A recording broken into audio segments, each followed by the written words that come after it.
रोजाना मालिक की भजन बंदगी करता हूं, लेकिन फिर भी हर काम में असफलता मिलती है।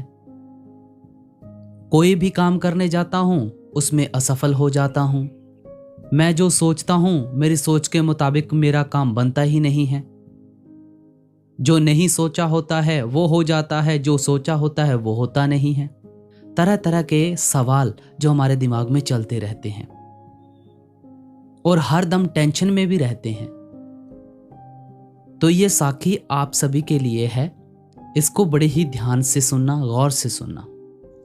ये बात सतगुरु महाराज जी के समय की है, जब एक मुसलमान सतगुरु से कहता है कि हे सच्चे बादशाह, मैं अपनी तकदीर से बहुत परेशान हूं। मैं अपनी किस्मत से बड़ा ज्यादा परेशान हो चुका हूं। मैं जिस काम को भी हाथ डालता हूं, उसी काम में असफल हो जाता हूं। मेरा वह काम बनता ही नहीं है, बिगड़ जाता है। काम बन भी जाता है लेकिन बाद में बिगड़ जाता है, और हर बार मेरे साथ ऐसा ही होता है। और इसी की वजह से मेरे साथ कोई काम नहीं करना चाहता। और मैं रोजाना मालिक की भजन बंदगी भी करता हूं और उसके आगे विनती भी करता हूं, हे मेरे मालिक, मुझ पर मेहर कर कि मेरे साथ जो भी हो अच्छा ही हो। लेकिन मेरे साथ हर बार ही ऐसा होता है, मुझे हर काम में असफलता ही मिलती है। तो उसकी ये बात सुनकर सतगुरु बहुत ही प्यारे तरीके से समझाते हुए कहते हैं कि मालिक अपने भक्तों के साथ कभी भी बुरा नहीं होने देता। वह तो सबके साथ अच्छा ही करता है। उसके किए गए हर कार्य में कोई राज जरूर छिपा होता है जो हमें समझ नहीं आता। हमारी बुद्धि उसे समझ नहीं पाती, और उसे समझने के लिए मालिक की मेहर चाहिए होती है।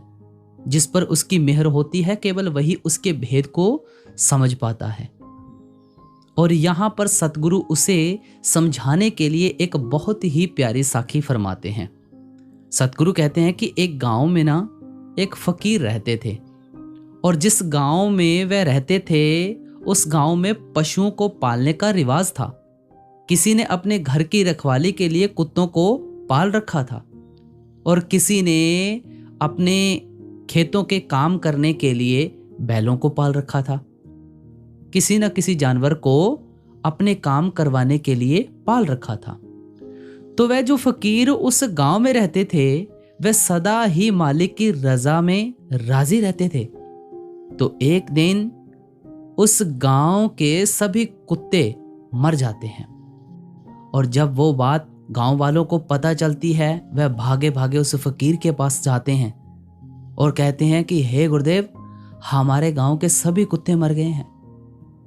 हमें लग रहा है कि कोई महामारी फैल गई है, जिसके कारण हमारे गांव के सभी कुत्ते मर गए। तो ये बात सुनकर वह कहते हैं कि कोई बात नहीं, इसमें भी उस मालिक की कोई मर्जी होगी, तुम चिंता मत करो।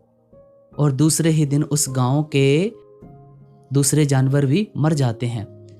जैसे किसी के बैल मर जाते हैं, किसी के मुर्गे मर जाते हैं, और तीसरे दिन भी ऐसा ही होता है।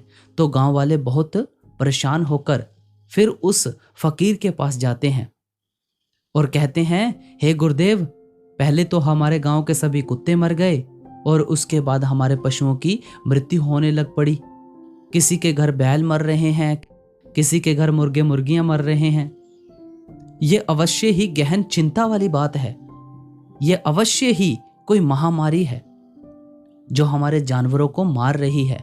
हमें जल्द से जल्द इसका कोई उपाय करना होगा, नहीं तो हमारा बहुत नुकसान हो जाएगा, क्योंकि इनके बिना हमारे काम रुक जाएंगे।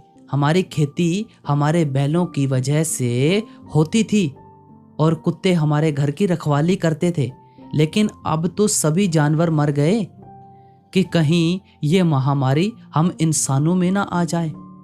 तो कृपया हमें इसका उपाय बताएं कि हमें अब क्या करना चाहिए। तो उनकी ये बात सुनकर वह फकीर कहते हैं, इसमें चिंता करने वाली कोई बात नहीं है। हम इतनी चिंता क्यों कर रहे हैं?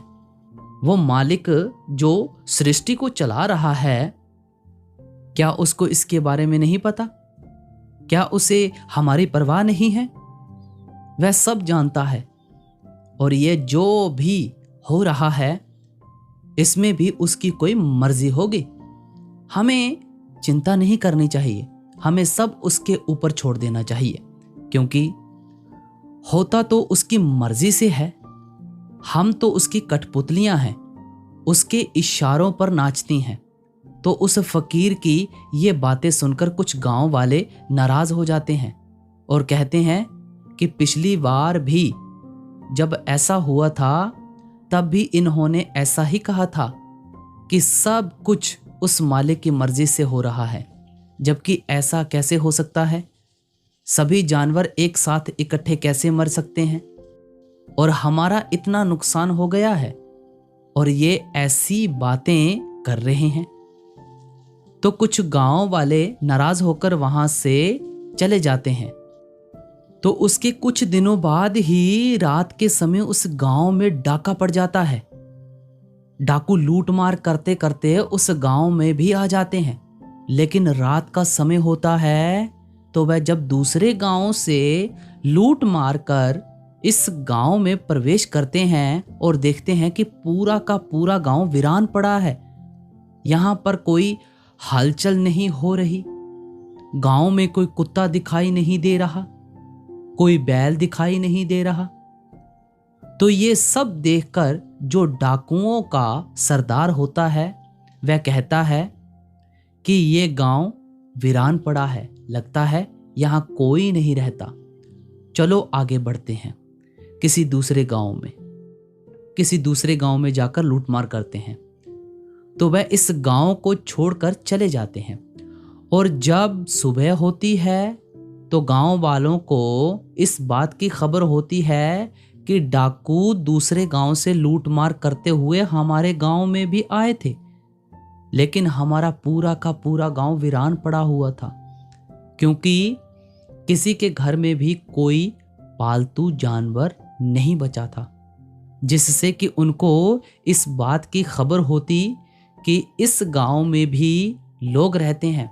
तो जब ये बात गांव वालों को पता चलती है तो वह भागकर उस फकीर के पांव पकड़ लेते हैं और सभी उनके पास इकट्ठे हो जाते हैं। तब वह फकीर गांव वालों को समझाता है कि हमें कभी भी मालिक से किसी बात की शिकायत नहीं करनी चाहिए कि वह ऐसा क्यों कर रहा है, क्योंकि वह जो भी करता है हमारे लिए अच्छा ही करता है। अगर वह हमें मार भी डालता है तो उसमें भी हमारी अच्छाई ही छिपी होती है, क्योंकि हमारे लिए मर जाना ही अच्छा होता है। इसलिए मालिक हमें मृत्यु देता है। वह हमें इसलिए मृत्यु नहीं देता कि हमारा समय इस संसार में पूरा हुआ, वह हमें इसलिए मृत्यु देता है कि उस समय हमारा मर जाना ही हमारे लिए अच्छा होता है। इसलिए वह हमें मृत्यु देता है। और इंसान कभी भी उसकी रजा को नहीं समझ सकता, क्योंकि जब बच्चा माँ के पेट में होता है, अभी 4 ही महीने हुए होते हैं, और वह मालिक बच्चे में जान डाल देता है और हम माँ के पेट में बिना श्वास के रहते हैं। जो हमें बिना श्वास के माँ के पेट में रख सकता है और हमें बिना मुंह के माँ के पेट में भोजन दे सकता है, क्या वह इस संसार में हमारी रखवाली नहीं कर सकता कि हमारे लिए क्या अच्छा है, हमारे लिए क्या बुरा है? हम किस बात की उसके आगे शिकायत करते हैं? किस बात की? वह जो भी करता है हमारे लिए अच्छा ही करता है। हमें तो केवल उसका शुक्र करना चाहिए, उसकी रजा में रहना चाहिए। और जो शुक्र नहीं करता उसके ऊपर से वह मालिक अपनी दया मेहर का हाथ खींच लेता है। तो हमें जिंदगी में कभी भी मायूस नहीं होना चाहिए, सदा ही उसका शुक्र करना चाहिए। जो भी उसने हमें दिया है हमें उसका शुक्र करना चाहिए। दुख में भी उसका शुक्र करना चाहिए और सुख में भी उसका शुक्र करना चाहिए। और हमें कभी भी उसके आगे किसी बात की शिकायत नहीं करनी चाहिए कि ऐसा क्यों हो गया, वैसा क्यों हो गया, क्योंकि हमारी बुद्धि उसकी रजा को समझने के काबिल नहीं है। वह तो वही समझ सकता है जिस पर उसकी दया मेहर होती है। अंत में सतगुरु कहते हैं, तो जिंदगी में हमें कभी भी मायूस नहीं होना है, परेशान नहीं होना है, उसकी दी गई दातों का शुक्र करना है और इस संसार में सूर में बनकर रहना है और उनकी भजन बंदगी के लिए वक्त निकालना है, समय निकालना है। लेकिन हम तो शिकायतों से भरे रहते हैं। अगर हमारे पैसे कहीं गिर जाते हैं तो हम शिकायत करने लग जाते हैं। अगर हमारा कोई नुकसान हो जाता है तो हम शिकायत करने लग जाते हैं, जबकि हमें तो उसका शुक्र करना चाहिए, क्योंकि जब हमारा कोई नुकसान होता है तो उसमें भी उसकी कोई रजा होती है, उसमें भी हमारे लिए अच्छा छुपा होता है जो हमें दिखाई नहीं पड़ता। और अगर मालिक हमारे लिए एक रास्ता बंद करता है तो 10 द्वार खोल भी देता है। तो हमें कभी भी चिंता नहीं करनी चाहिए, मालिक का भाना मानकर हमें आगे बढ़ते रहना चाहिए। जो हुआ शुक्र है, ठीक है मालिक, तेरी रजा में सब कुछ कबूल है। तो आज की साखी ये यहाँ पर समाप्त हो रही है। इस साखी को अपने बंधुओं के साथ, सत्संगी भाइयों के साथ जरूर शेयर कीजिएगा। सभी को प्यार भरी राधा स्वामी जी।